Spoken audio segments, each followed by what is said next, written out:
if Americans are given the choice between the uncomfortable, dumb, bad tweets of Donald Trump and the sentiments expressed by Ilhan Omar and the Squad, I'm not sure that they choose the Squad. I really am not sure. Plus, the Squad is now turning on Nancy Pelosi again. Now remember, the same Squad that is supposed to be the be-all, end-all. I mean, this is what you wonder why Republicans don't trust the Democratic assessment of what racism constitutes. Maybe it's because AOC and the Squad think Nancy Pelosi's a racist. Everybody's a racist, according to AOC and the Squad. They did an interview with CBS, with Gayle King, and they literally suggested, again, AOC and Rashida Tlaib suggested that Nancy Pelosi was responsible for attacks and death threats against them. We're supposed to give credibility to these people? This is your big move here?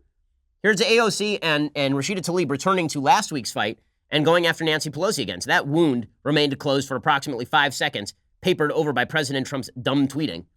And it's reopening immediately. I did not say that she was disrespectful of women of color. I found some of the comments disrespectful, and that was my personal opinion. Okay. And I did feel that singling out on the basis of one vote was creating an opening. The fact of the knowledge is, and I've done racial justice work in our country for a long time, acknowledge the fact that we are women of color. So when you do single us out, be aware of that and what you're doing, especially because some of us are getting death threats, because some of us are being singled out in many ways because of our backgrounds, because of our experiences and so forth.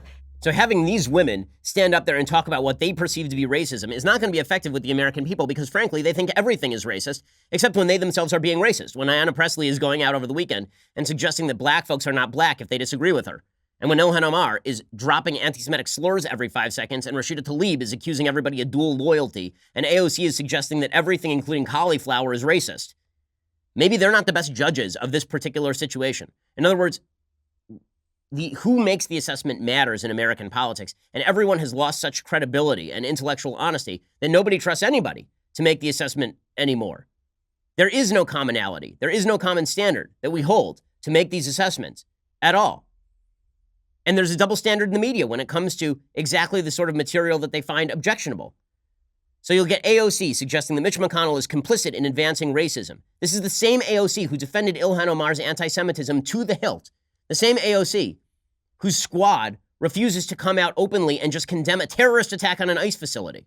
Frankly, the majority leader is complicit in advancing racism in America if he doesn't even have the backbone to speak out against the most basic line. Honestly, if these members go on the record condoning the president telling women of color to go back to their own country, I invite them to, because we will win the 2020 election and we will take this country back because we believe in fighting for every American. Okay, and then AOC ignores in her own caucus. So if that were her line and I thought she were an honest person, I might agree with some of what she says there. But I don't think that she's an honest person because when it comes to Ilhan Omar, an open anti-Semite, she defended her to the hilt. Omar was asked by Gayle King, does she regret any of her anti-Semitic comments? She said yesterday, no, she does not. The other women were sitting right next to her when she said this. The way that we hear and consume information is very different than how the next person might. So you don't regret your words either? I do not, but I have gotten I am grateful for the opportunity to really learn how my words made people feel and have taken every single opportunity I've gotten to make sure that people understood that I apologize for it. And she didn't apologize for anything. She just said she doesn't regret a word she said. She hasn't apologized for a damn thing. She's never apologized for anything. It's unreal. It's unreal. She's sitting there right next to AOC and Tlaib and Ayanna Pressley, and they're all sitting there silent as this open anti-Semite is talking about how she's fine with what she said before, and then all of them are like, well, if you're silent about President Trump's tweets, well, you're a racist. What if I'm not silent about his tweets and I think that you guys are just full of crap? What if I think that the tweets were bad and wrong and morally objectionable, but I also think that you guys are damned liars and radicals and you shouldn't be in charge of the country? What if both of those things are true at the exact same time? But if I say that, apparently then you go right back to the poll question. Well, don't you think that Trump's comments were racist? And if they were racist, how could you possibly support him for president? Because lots of things can be true at the same time. You can say bad things, racially tinged things I find objectionable and terrible. I have not wavered one iota in my assessment of President Trump as a personality since 2016. I think that President Trump, when it comes to his personal behavior, has always been not only deeply flawed, but in many areas a disaster area. That does not change what the left is doing, their broad definition of racism, the reaction to that, the fact that we are supposed to now choose between the squad and Trump. If you're going to force me to that choice, guys, that choice is not hard. It isn't. Because I think Trump says dumb, ignorant, foolish things on a regular basis. I think he says offensive things on a regular basis. And then I think his policies match mine mostly.